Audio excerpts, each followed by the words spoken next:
Bonjour à tous, nous allons maintenant étudier le chapitre 24 du Tanya. Au chapitre, une petite rétrospective en arrière, au chapitre 18, Rabbi Shneur Zalman s'est proposé d'expliquer le sens précis du mot très, méod.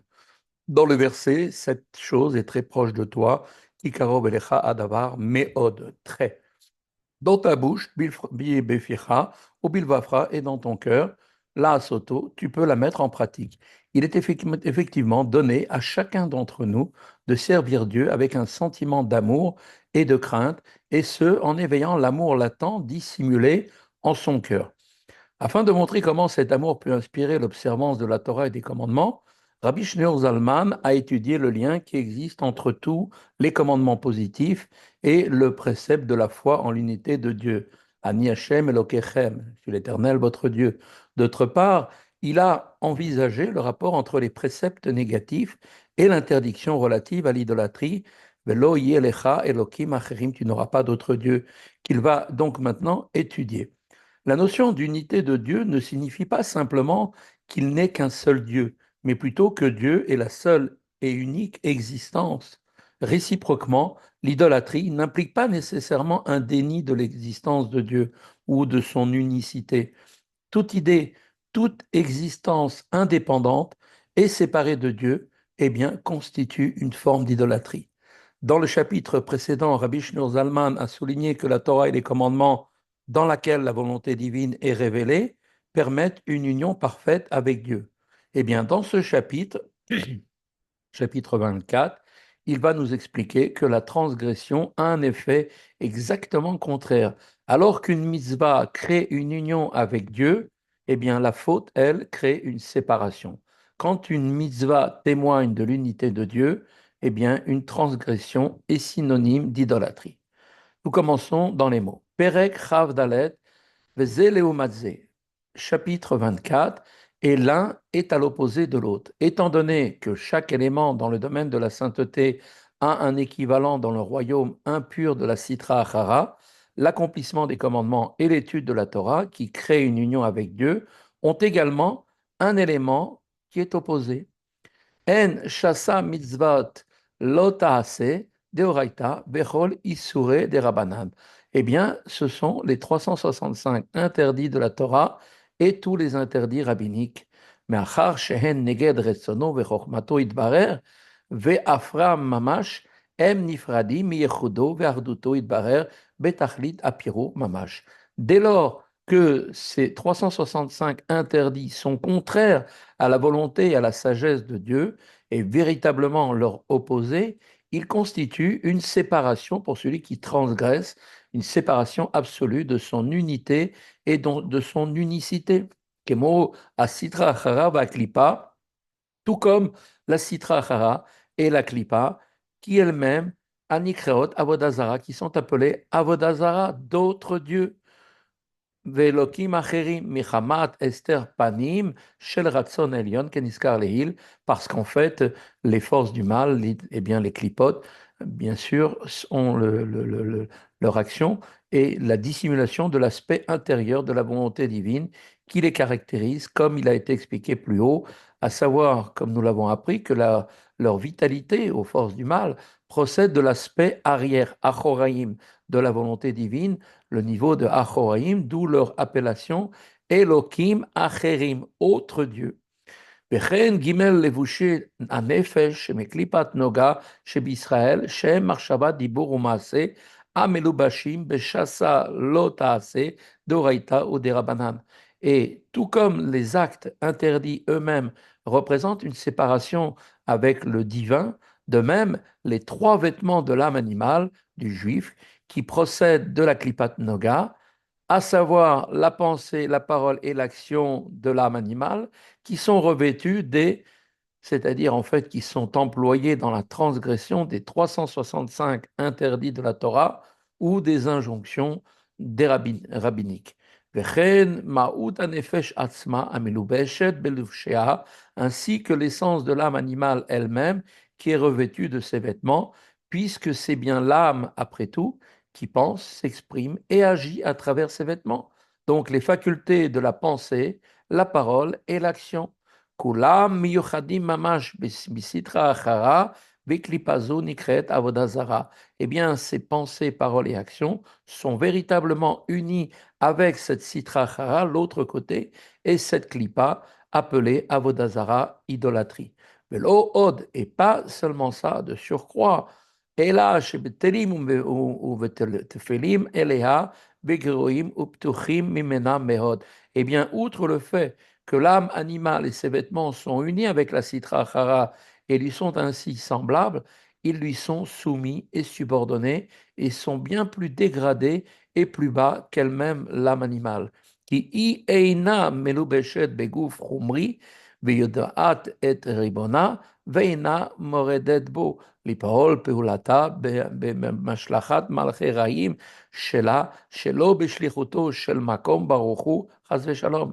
Car la clipa, contrairement à ce qu'on peut imaginer, n'est pas revêtue d'un corps physique.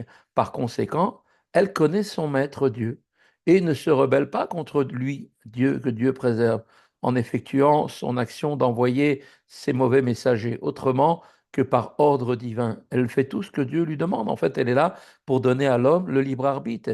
Et donc, chaque action négative de la Sitra Achara est accomplie uniquement par ordre divin.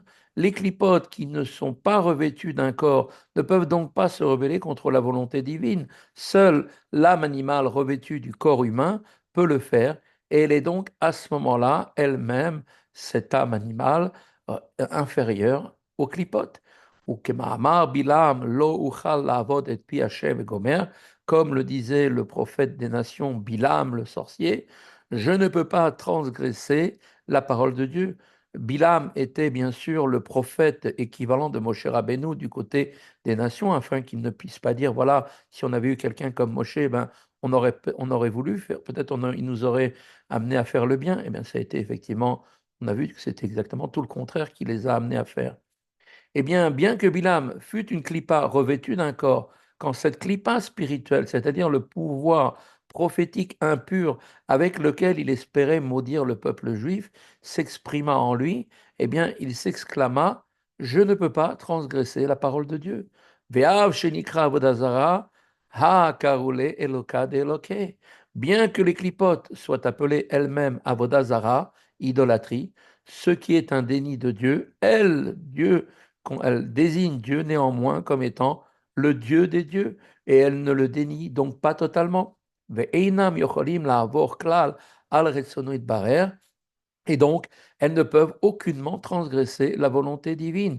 Ki yodim ou masigim shiu chiyutam bekiyumam shionkim b'mchinat achoraim d'achoraim shel ratzon ha'elyon baruch hu amakif alehem. Pourquoi elles ne peuvent pas transgresser la volonté divine?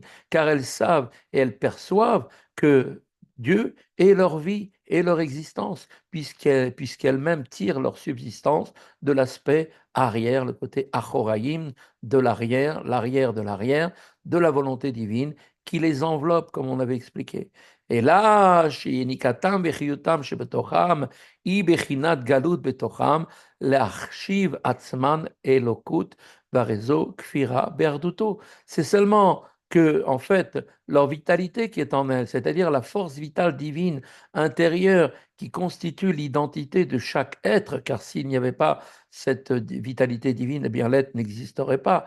Donc, pareil, les forces du mal étant eux-mêmes créées par Dieu, ont besoin d'avoir effectivement donc une force vitale. Eh bien, cette force vitale qui les constitue leur identité, comme il a été expliqué au chapitre 22, s'y trouve cette vitalité dans un état d'exil, de sorte qu'elles, les forces du mal, se considèrent comme des dieux, ce qui constitue bien évidemment un déni de l'unité de Dieu. Aval mikol makom, einam kofrim vechachshu bashem legamre. Mais cependant, elles ne sont pas hérétiques au point de dénier Dieu complètement, legamre. Belomar lo ave eloka de karule elaka de lake de loke dainu chiyutam vekiyumum animshach veyored alehem mirtsono itbarer. Car elles ne sont pas hérétiques au point de dénier Dieu complètement et d'affirmer qu'il n'est pas, il n'est pas de Dieu. Plutôt, elles le désignent comme étant le Dieu des dieux et reconnaissent ainsi que leur vie et leur existence procèdent, elles aussi, de sa volonté. Belachen einam ovrim retzono yitbarech leolam, et aussi les forces du mal ne transgresse-t-elle jamais la volonté de Dieu? ואם כן, האדם העובר על רצונו יתברר, הוא גרוע ופחות הרבה מאוד מהסטרא אחרא והקליפה הנקראת עבודה זרה ואלוקים אחרים. Et donc, il en ressort de cette analyse que l'homme qui transgresse la volonté de Dieu est donc bien lui-même beaucoup plus bas, beaucoup plus vil que la clipa et la sitra achara, qui elles-mêmes sont appelées avodah zara et autres dieux, car elles-mêmes ne transgressent pas la volonté de Dieu. והוא בתכלית הפירוד מירדותו ואחדותו של הקדוש ברוך הוא יותר ממנה, וכאילו כופר באחדותו יותר ממנה, חס ושלום. Et donc, le juif qui va transgresser la volonté de Dieu est totalement séparé de l'unité et de l'unicité de Dieu, plus que les forces du mal. C'était comme si lui-même, il déniait son unité beaucoup plus radicalement qu'elles, les forces du mal, que Dieu préserve. Que Moshe Katouv, Etz Chaim, comme il est écrit dans le Etz Chaim, Sha'ar Membet, sauf Perek Dalet, à la porte 42, à la fin du chapitre 4, Sha'ara Shebaolam Hazeh, Achomri, ou Shmare Aklipot, Ve'agasot, Ve'chule, Ve'u Betachlit Abirur, Chule, que le mal, nous explique là, dans le Etz Chaim, le Harizal, que le mal de ce monde physique est la lie des rudes clipotes. C'est en fait le sédiment du processus d'extraction. En d'autres termes, après l'extraction et l'élévation des étincelles de sainteté présentes dans les clipotes, eh bien, il ne subsiste que la clipa dans sa forme la plus inférieure et la plus rude. Cette clipa est le mal présent en ce monde physique. Velachen kol maaseh olam hazeh, kashim veraim, vershaim govrim bo chule. C'est pourquoi, par conséquent, tous les faits de ce monde sont rudes et mauvais, et que les méchants y prédominent, comme il est dit, vechule, etc. Chen amrou rabotenu zal, à la pasuk qui tiste ishto, ein adam over avera. Et aussi nos sages ont dit à propos du verset, si la femme d'un homme s'écarte et commet un adultère, eh bien, elle est comme selon le principe qu'un homme ne commet pas la transgression, à moins, et comme c'est marqué, qu'un esprit de folie ne soit entré en lui. Quand un juif va faire une faute, c'est pas au fond de lui-même ce qu'il veut, car du plus profond, un juif ni ne veut ni ne peut se séparer de Dieu. Et donc, un vent de folie, lui venant de l'esprit du mal, vient le détourner. Les sages rattachent la racine de tisté, qui veut dire s'écarter, à homo shtut, shtut qui veut dire la folie. Dafilu isha amenaefet sheda'ata kala aita moshelet beruach ta'avata lule ruach shtut sheba. Car même une femme adultère de nature donc frivole aurait elle-même réfréné son désir si ce n'était que l'esprit de folie, c'est-à-dire le sitra achara, qui était présent en elle et qui lui faisait croire qu'elle n'est pas en train de faire quelque chose de grave et ne se détache pas de Dieu.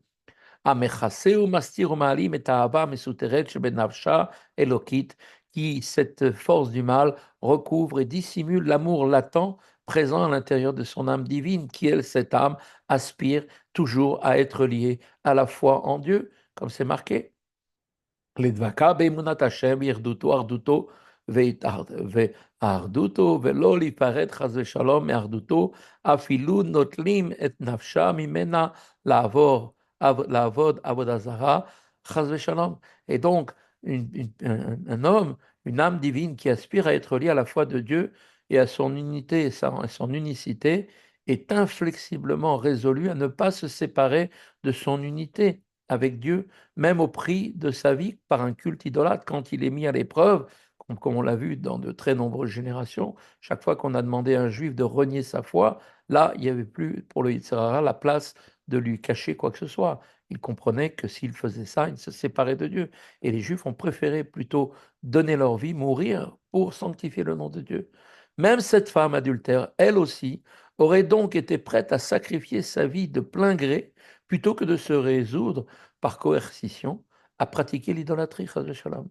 Afilu beishtachave levada belishum emuna belev klal. Et même Si ce culte idolâtre était une simple mise en scène, comme l'ont fait à certaines époques, à l'époque par exemple de l'Espagne, où on a vu les marins qui se sont convertis soi-disant extérieurement, eh bien, malgré tout, même si c'était simplement que ce culte consiste simplement en un acte de prosternation dénué de signification devant l'objet de culte, sans aucune foi dans le cœur, en l'authenticité de ce culte, eh bien, elle ne l'aurait pas fait. וכל שכן לכבוש היצר והתאוות הניאוף שהם ייסורים קלים ממיתת השם ישמרנו. Or, comme on le sait, il est en son pouvoir de chaque âme juive, du fait de son amour latent, de faire face à la mort plutôt que de se séparer de Dieu par l'idolâtrie. À plus forte raison, eh bien, cette femme, elle aurait été capable de dompter le mauvais penchant et l'appétit pour l'adultère, ce qui, comme nous le savons, est une souffrance bien moins grande que la mort, que Dieu nous en préserve. C'est seulement par l'esprit de folie, c'est-à-dire l'illusion que sa faute n'affectera pas son lien avec Dieu, qui l'a conduit à la commettre, que lui suggère le mauvais penchant. Et on pourrait cependant que suggérer que ce n'est pas l'esprit de folie, mais la distinction qu'elle fait entre l'idolâtrie et l'adultère qui explique une telle conduite. À ses yeux, l'idolâtrie serait un acte bien plus grave et donc la séparation d'avec Dieu, d'autant plus grande. En guise de réponse, la Noazaken continue, nous dit Va'efresh she'etzla ben isure niyuf le'isur ishtachave la'avodah zara ou que la distinction que fait cette femme entre l'interdit relatif à l'adultère et l'interdiction de se prosterner devant une idole, eh bien, Gamken Ruach Shtut de Klippa est également un esprit de la folie issu de la Klippa.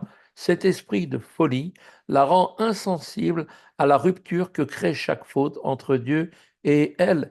La conscience de cette rupture lui aurait certainement permis de réfréner son désir et d'éviter la faute. Amen. המלבשת לנפש אלוקית עד בחינת חוכמה שבה, ולא עד בכלל בפני אור השם המלובש בחוכמה כנזכר לעיל. Et donc cet esprit de folie et vient et enveloppe et cache et dissimule l'âme divine jusqu'à sa faculté de chokma seulement, bien évidemment sans inclure cette dernière chokma, comme il a été expliqué dans le chapitre 18. Chokma représente le pouvoir de la foi, de la imuna en Dieu. Cette foi n'est pas affectée par l'esprit du folie, du fait de la lumière divine qui est revêtue de la faculté de Chokhmah, comme nous l'avons expliqué beaucoup plus haut.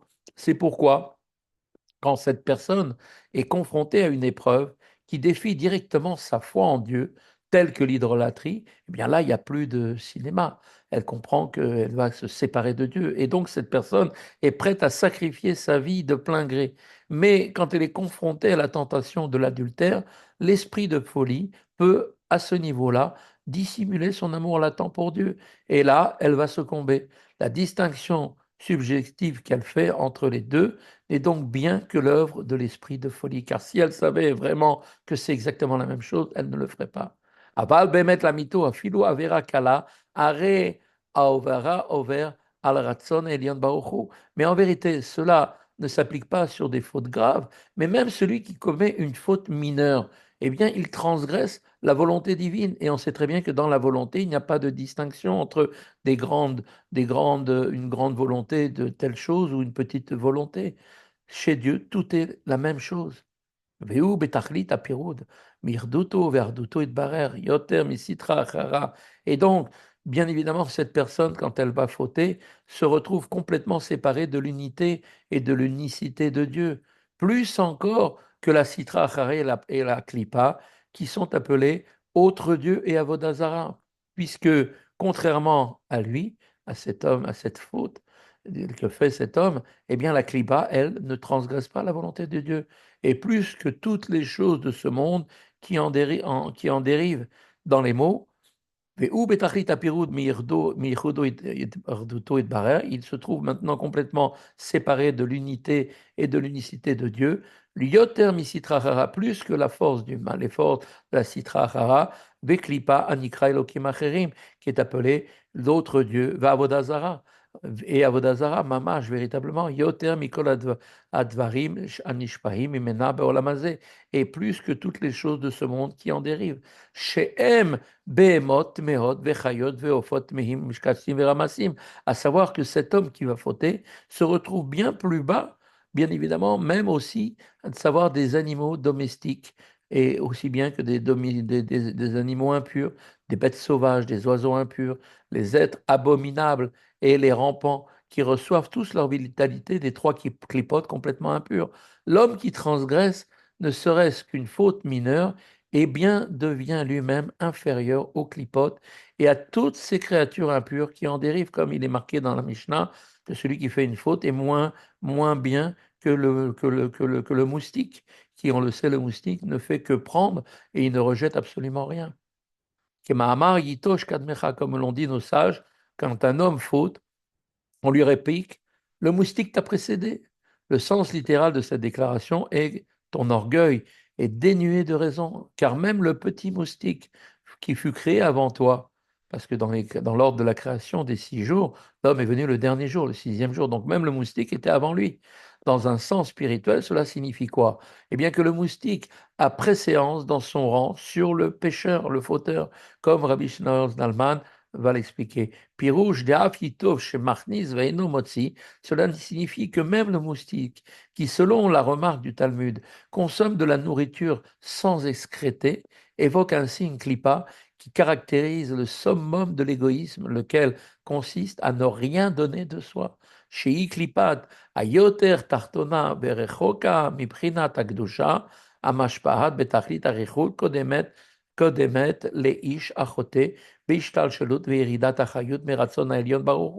ceci étant bien évidemment cette forme de clipa la plus inférieure et éloignée de la sainteté, dont le caractère est de donner même aux plus éloignés, car la sainteté implique, comme nous l'avons appris, l'humilité et le fait de se soumettre, qui effectivement, la sainteté implique et inspire la bonté et la bienfaisance, tandis que la clipa, elle, représente l'égocentrisme, l'orgueil et l'égoïsme. Et même ce niveau inférieur de clipa symbolisé par le moustique, après séance, il passe devant le pécheur, donc le juif qui va donc faire une faute dans l'ordre de la descente de la force vitale divine, dans la volonté divine. Cela veut dire quoi? Eh bien que cette clipa symbolisée par le moustique reçoit sa vitalité d'un niveau de divinité supérieur à celui qui entretient donc l'existence du pécheur. וכל שכן שאר בעלי חיים הטמאים, אפילו חיות רעות, שכולם אינם משנים תפקידם ופקודתו, יתברר שמרה רוחם, אף על גב דהיו לא חזי וכולי. Et a fortiori, bien évidemment, toutes les autres créatures impures et même les bêtes féroces sont supérieures aux pécheurs, car elles, ces animaux-là, ne s'écartent pas de leur fonction que Dieu leur a assignée. Ils obéissent au commandement de Dieu. Et bien que eux-mêmes ne voient pas, son esprit voit, c'est-à-dire bien que l'animal ne puisse pas percevoir la volonté divine, la force vitale qui l'anime, elle en est, cet animal, consciente et ne lui permet pas d'agir contrairement à cette volonté. כמו שכתוב, מורכם וחיתכם יהיה על כל חיות הארץ, כפירוש רבותינו ז"ל, et ainsi qu'il est dit dans la Torah, il est dit au commencement dans Bereshit, que la crainte et la peur de vous en tant qu'être humain seront sur tous les animaux de la terre. Alors, comment l'explique? Comme l'expliquent nos maîtres, donc bénis soit leur mémoire, ça voulait dire quoi? She'en chaya ra'a moshelet ba'adam, ela imken nidmela kebehema. Une bête sauvage ne s'en prend pas du tout à un être humain quand il a la qualité d'être humain.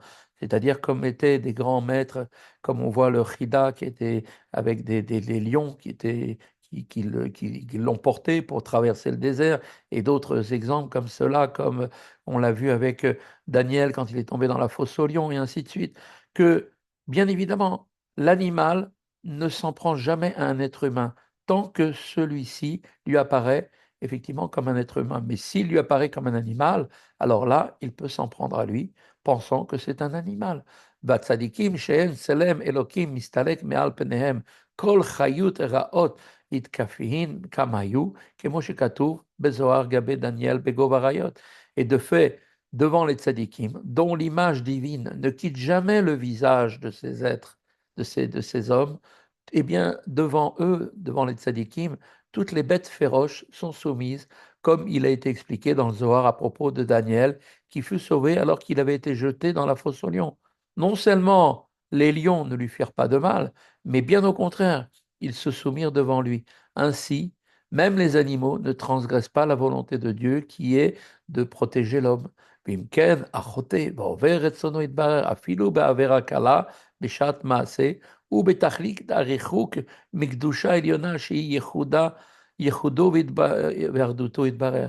Et donc il ressort de là que celui qui faute et transgresse la volonté de Dieu, même s'il s'agit d'une faute mineure, eh bien à ce moment-là, il est le plus loin possible de la sainteté suprême, c'est-à-dire donc de son unité, de son unicité, de son unité, puisqu'il transgresse la volonté de Dieu, qui ne supporte aucun défaut. Yoter, et il est beaucoup, cet homme-là est encore plus éloigné, Mikol Baalei Chaim Atmehim, Shkatzim et Ramasim, que toutes les créatures impures, les êtres abominables et les rampants, qui eux, effectivement, Mushpahim, Misitra Acharav et Klipat Avodazara, qui eux, tous ces êtres-là, toutes ces créatures impures, reçoivent leur vitalité de la Sitra Achara et de la Klipat Avodazara. Ce qui a été dit vient maintenant nous montrer comment l'amour latent pour Dieu permet aux Juifs de réfréner son désir pour la faute, quelle qu'elle soit. En effet, la considération de la séparation d'avec Dieu que constitue la faute, eh bien, rend celle-ci inconcevable au même titre que l'idolâtrie. ומה שפיקוח נפש דוחה שאר עבירות וגם יעבור al יהרוג, et même concernant le principe qui nous dit, selon lequel la vie a préséance sur tous les autres interdits, hormis l'idolâtrie. De même, effectivement, la loi exige que l'on commette une transgression plutôt que d'être tué, comme on peut le voir d'ailleurs dans les lois du Shabbat. Quand quelqu'un est dans un état de danger, eh bien, il n'y a plus de Shabbat pour lui. Alors que pour l'idolâtrie, l'inceste et le meurtre, ces trois péchés fondamentaux, la loi stipule qu'il faut accepter la mort plutôt que de les transgresser, ces interdits. Cette loi de la Torah qui distingue elle-même l'idolâtrie des autres commandements semble maintenant contredire le principe posé par Rabbi Shlomo Zalman, selon lequel la femme adultère qui fait une telle distinction est aveuglée par un esprit de folie. Chaque faute créant, comme on l'a vu, une vérité, en vérité donc une extrême séparation d'avec Dieu. Le paragraphe qui suit va maintenant nous expliquer la nécessité ou non de sacrifier sa vie pour un interdit, ne dépendant pas de sa valeur, de ce qu'il est réellement. Il y a donc forcément ici, il n'y a pas de contradiction. היינו כפירוש חכמנו ז"ל, אמרה תורה, חלל עליו שבת אך אחד, כדי שישמור שבתות הרבה. La raison pour laquelle la vie passe au-dessus de tout et prévaut sur tous les autres interdits est, comme l'expliquent nos chachamim, à propos de la profanation du Shabbat pour une personne en danger, qui est donc, comme on l'a dit, sakanat nefashot. La Torah dit, profane pour lui un Shabbat afin qu'il puisse observer d'autres Shabbatot. Donc, on ne doit pas attendre. Et même celui qui doit le faire, même doit être le plus grand de la communauté. S'il doit être même le grand sadique de la communauté, c'est à lui de le faire, pour montrer l'exemple. Quand le traitement médical d'un patient, par exemple, nécessite un acte normalement interdit le Shabbat, la Torah stipule que l'on doit profaner le Shabbat pour le soigner, de sorte qu'il puisse vivre et observer le Shabbat ultérieurement. Le précepte du Shabbat n'est donc pas transgressé à cause d'un facteur extérieur, c'est pour le Shabbat même que le patient, le malade, puisse par la suite observer le Shabbat par la suite, que l'on profane ce Shabbat-là. Velo mishum kalut averot vechomer. Cela, a priori, a priorité de la vie sur le Shabbat, mais non sur l'idolâtrie. Et donc, cela n'est pas dû à l'importance moindre du Shabbat ou à la gravité des fautes telles que l'idolâtrie. Teda nous dit, et cette affirmation est confirmée par le fait que Sha'arei Shabbat chamura beshekula ka'avoda zara leinan shritat muma ledavar acher beyoredea siman bet.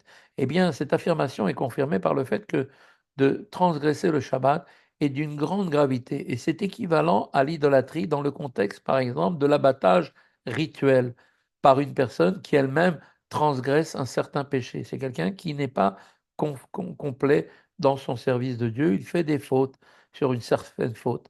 Comme il est expliqué dans le Yoredea, donc deuxième livre du Shulchan Aruch, section 2. Le Shulchan Aruch statue dans ce cas qu'un homme qui profane le Shabbat n'est pas apte pour l'abattage rituel au même titre que s'il pratiquait l'idolâtrie. Ma she'enken bemumar begilouy arayot. Ce n'est pas du tout le même cas de celui qui, par exemple, transgresse les interdits sexuels auxquels un tel statut n'est pas appliqué. La violation du Shabbat est donc, dans ce contexte, une faute beaucoup plus grave que les unions interdites. Afilo achi, pikuach nefesh doche Shabbat velo gilouy arayot. Et cependant, que voit-on? Eh bien, a priori, quelque chose d'assez contradictoire.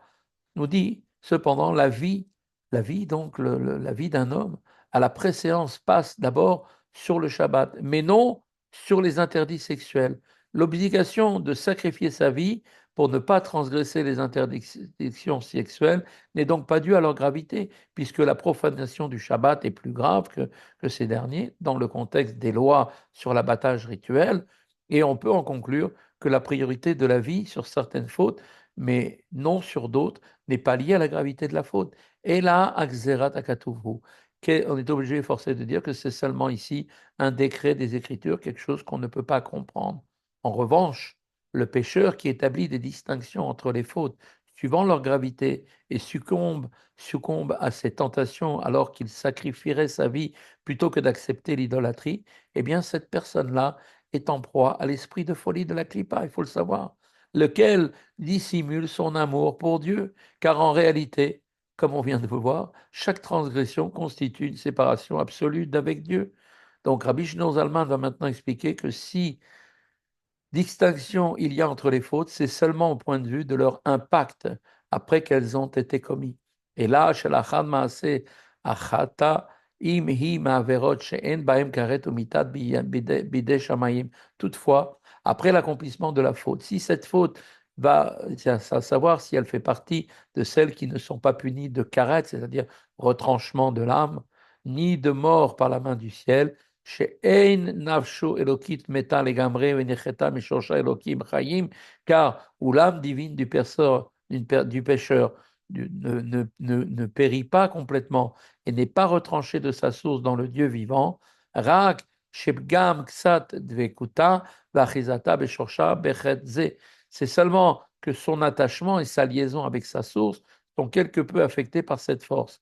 Dans le cas d'une telle force, son âme animale et son corps peuvent s'élever au niveau de la clipa et s'unir à la sainteté de l'âme divine, nous conclut donc Admorazaken après une petite note entre parenthèses. La différence entre d'une part les fautes passibles de karet ou de mort par la main du ciel, en d'autre part, et d'autre part les autres fautes, est ainsi expliquée dans le Ygret Hatshuva, la partie un peu plus loin, plus tard du Tanya. Le lien entre l'âme divine et sa source divine, eh bien, nous dit, est comparable à une corde tissée de 613 fils. Chaque fil correspond à un commandement. Chaque faute que l'on fait vient couper le fil qui correspond à cette mitzvah.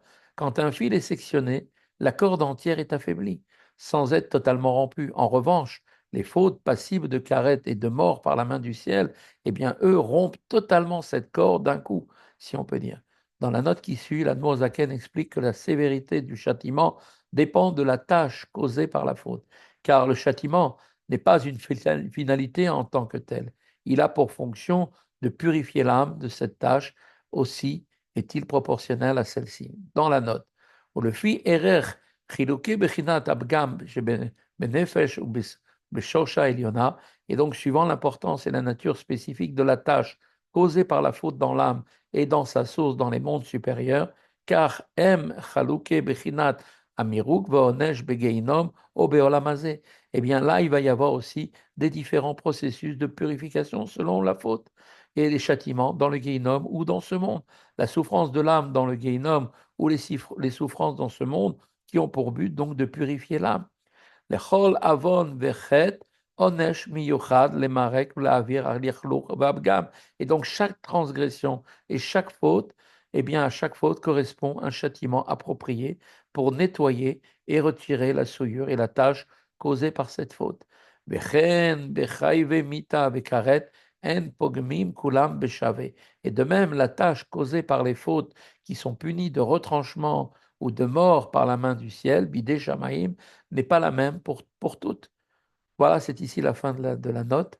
Reprenons dans le texte. Are gam nafsho achiyonit abahamit amelubeshet begufo vechen gufo. Et pour revenir à l'idée initiale qu'après la faute, il s'agit d'une faute qui n'est pas punie de karet ou de mort par la main du ciel, l'âme animale du pécheur qui anime le corps et en est revêtu, ainsi que son corps lui-même.